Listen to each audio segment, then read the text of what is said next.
هنعمل مع بعض النهاردة أكلة مصرية أصيلة وهي الكشري المصري، وهقولكوا على كل التكات والحركات اللي هتخليه زي بتاع بره بالظبط. هنبدأ أول حاجة معانا بالعدس والحمص، هنجيبهم وهننقعهم. العدس بننقعه أقل حاجة 3 ساعات، والحمص بينقعه لمدة ليلة كاملة عشان يستووا معانا ويبقوا كويسين، ما يبقاش ناشف أو ياخدوا سوا جامد أوي معانا. هنا وريتك الحمص قبل وبعد النقع، والعدس قبل وبعد النقع. طبعا لونهم بيختلف، بيبدأ انه يبقى اللون بتاعهم افتح، ويبدأوا ان هم ينفشوا كده ويبقى لونهم واضح وجميل، وده بيساعد في التسوية طبعا. بصي هنا العدس بقى لونه افتح ازاي ونفش معايا وبقى جميل. هبدأ ان انا اغسلهم بعد كده كويس جدا بعد النقع، واصفيهم، وبعدين احطهم في حلة فيها مية على النار واسيبهم يغلوا لحد ما يستووا. بسيبهم يغلوا على نار متوسطة، مش هادية قوي ولا نار عالية قوي، لحد ما يستووا. نخلي بالنا ان العدس ما بياخدش سوا خالص، بياخد اهو. بصي هنا بعد ما استوى لونه بقى جميل قوي، ما بياخدش سوا معانا. اما الحمص بياخد وقت معانا في السوا، ف يعني نعمله قبلها بفترة عشان بياخد وقت. بعد كده هعمل تاني حاجة معايا هعملها هي البصل، ولازم نعمله في الأول عشان الزيت بتاع البصل ده هنستخدمه في باقي الأكلة كلها. فأنا هبدأ بالبصل.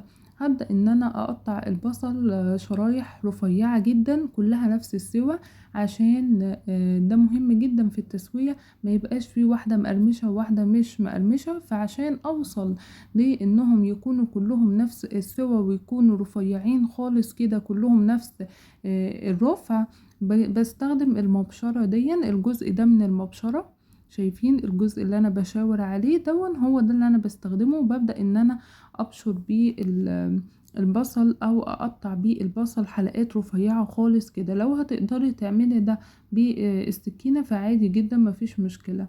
بصي هو ده اللي انا عايزة اوصله، ان هما كلهم يكونوا رفيعين كده زي بعض. وهبدأ احط عليهم معلقة من الدقيق ومعلقة من النشا، واقلبهم كويس جدا جدا مع بعض. زي ما انت شايفة كده معلقة كبيرة نشا ومعلقة كبيرة دقيق. انا هنا كنت عاملة بصلاية كبيرة شوية، فحطيت عليها معلقة ومعلقة، وهبدأ ان انا اقلبهم كويس جدا كده مع بعض. وبعدين هجهز عندي طاسة تكون سخنة على النار، وهحط فيها كمية كويسة من الزيت ومعلقة من السمنة. بحب احط معلقة من السمنة كده بتدي ريحة، وياريت تكون كمان سمنة بلدي. وهسيبهم يسخنوا على النار. لازم كمية الزيت تبقى كويسة، يعني كمية كويسة كده، عشان انا هستخدمها في باقي الاكل مش هرميها ابدا. وبعد كده هنزل عليها البصل بتاعي اللي انا عملته، وهبدأ ان انا اقلبه كويس جدا مع الزيت. طبعا هنا النار بتكون عالية عشان يبدأ يتحمر في الأول، وبعد كده بهدي النار بتكون نار متوسطة وأسيبه يتحمر. كل شوية كده أبدأ إن أنا أقلب فيه، يعني هسيبه شوية وبعدين أقلب، هسيبه شوية وبعدين أقلب، عشان كله ياخد نفس اللون.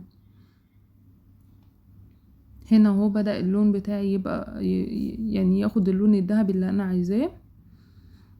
اول ما يوصل للون الذهبي كده هبدأ ان انا اصفي البصل كده واطلعه واسيب الزيت، يعني لان انا هستخدمه زي ما انا قلت في باقي الاكله. اهو صفيت البصل كده وخرجته.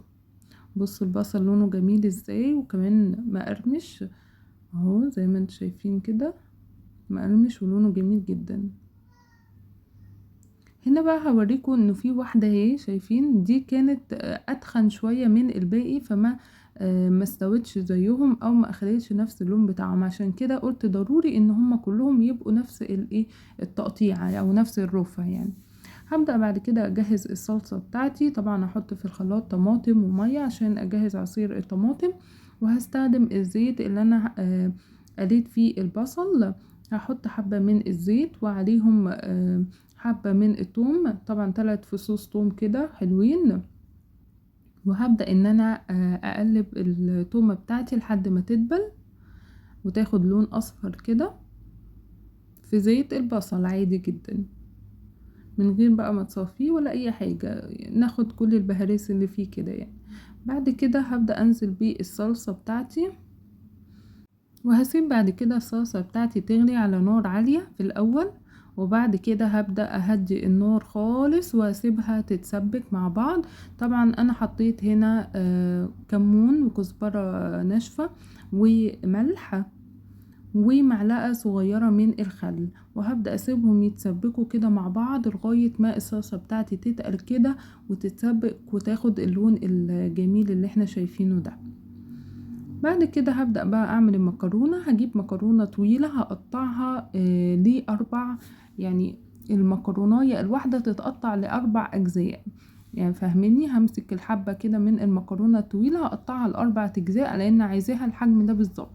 وهجيب مكرونة صغيرة خالص ويفضل كمان أصغر من اللي أنا مستخدماها دي، وهغلي مية على النار واسلق فيها المكرونة. المية ما فيهاش اي حاجة غير حبة ملح. بعد ما المكرونة تتسلق بحطها في طبق او حاجة واضيف لها معلقة من الزيت واقلبها كده عشان تفلفل معايا وتبقى جميلة. كمان العدس الاصفر، العدس بجبة انا اسفة اللي انا عملته، هاخد منه حبة بس على جنب واحط عليهم حبة من الزيت عشان اوزعهم بقى على وش الكشري لما نخلص خالص الاكل يعني. نبدأ بقى نعمل الرز برضو بنفس الزيت اللي انا مستخدماه. هاخد حبة منه وهحمر الشعرية. يفضل ان الشعرية انا بحب ان هي تكون اكتر شوية من الرز. هبدأ احمرها يكون لونها ذهبي كده وجميل، ذهبي غامق مش ذهبي فاتح اهو زي ما انتوا شايفين كده اهو. بصوا لونها بقى غامق ازاي. وبعد كده هاخد كوباية من الرز هصفيها كويس جدا من المية كويس جدا. بصوا هنا خلاص الرز نشف اهو من المية. هحطه بقى على، ودي كويس التركية دي مهمة جدا عشان الرز بتاعي فلفل، لازم اصفيه كويس جدا جدا من المية. وهقلبه مع الشعرية لغاية اما الرز نفسه يسخن ويتغلف بالزيت كويس قوي. هنزل بعد كده بالعدس بجبة اللي انا محتفظة بيه على جنب اهو، وهقلبه برضو كويس جدا مع الرز والشعرية. هسيبهم يقلبوا شوية كده مع بعض عشان يسخنوا كويس ويتغلفوا بالزيت عشان ما يطلع معانا مفلفل ما يعجنش معانا. هي دي الاسرار بتاعه الفلفله بتاعه الرز، ان هم يسخنوا كويس جدا ويتغلفوا بالزيت. وبعد كده هحط الملح قبل ما احط الميه. بعد كده هنزل عليهم بميه طبعا تكون سخنه. هغطيهم بس مش هغطيهم قوي، لا يا دوبك بس يكونوا ظاهرين. وهسيبهم يغلوا على نار عالية. وبعدين هوطي خالص واغطيهم واسيبهم يستووا على نار هادية خالص. بصوا بقى الرز بعد ما استوى بقى مفلفل ازاي وجميل. شايفين مفلفل ازاي؟ معجنش مني خالص على الرغم من ان انا حاطه عليه عدس، ولكن ما عجنش مني خالص لاني عامله كل التركات اللي انا قلت لكم عليها دي عشان الرز يفلفل. وبكده الرز بتاعي هيكون جاهز. وهو ده الرز بتاع الكشري بتاع المحلات بالظبط. هو ده اللي هيحسسك فعلا ان الكشري بتاعك زي بتاع المحلات بتاعت بره. بعد كده هنبدا بقى نعمل الدقه والشطه بتاعتي.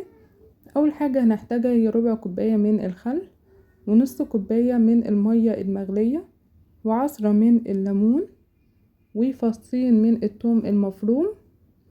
وهنقلب كل ده كويس جدا مع بعض. وبعد كده هنحط كمون وكزبرة ناشفة وملح. هنقلب برضو كل ده كويس جدا مع بعض. وبكده الدقة بتاعتي تكون جاهزة. بص هي عاملة زي بتاعت محلات ازاي، هتبدأ انها تتراكم تحت كده، هو ده الطبيعي بتاعها. بعد كده هنبدأ بقى نعمل الشطة. هنجيب حبة من الزيت اللي احنا كنا مستخدمينه في البصل، وهنحط عليه معلقتين كبار كده من الشطة بتاعتي. ويكون طبعا الزيت بيكون دافي شوية. وهبدأ اقلب فيهم شوية كده على النار واسيبهم يغلوا شوية كده مع بعض زي ما احنا شايفين كده. هنسيبهم يغلوا شوية كده مع بعض. وبعدين هننزل عليهم بمعلقتين كبار من الصلصة بتاعة الكشري اللي احنا عاملينها، ومعلقة كبيرة من الدقة اللي احنا عاملينها برضو. وهنقلبهم كويس جدا مع بعض كده على النار. وبس كده تكون الشطة بتاعتي جاهزة. كده عملنا كل المقادير بتاعة الكشري. هنبدأ بقى ان احنا نجهز الكشري بتاعنا، الاطباق بتاعنا. الرصة بقى بتاعتك على حسب ما انت عايزة. زي ما انتوا شايفين كده في الصور في كذا فكرة. هنا انا حطيت الرز الاول، بعدين المكرونة، وحطيت بقى على الوش البصل والعدس اللي انا كنت عاملاه بالزيت ده والحمص، وقدميه بقى مع المخلل والعيش البلدي. وبألف هنا، ما تنسوش تعملوا لايك للفيديو لو عجبكم، وتشتركوا في القناة وتفعلوا الجرس عشان يوصلكوا كل جديد.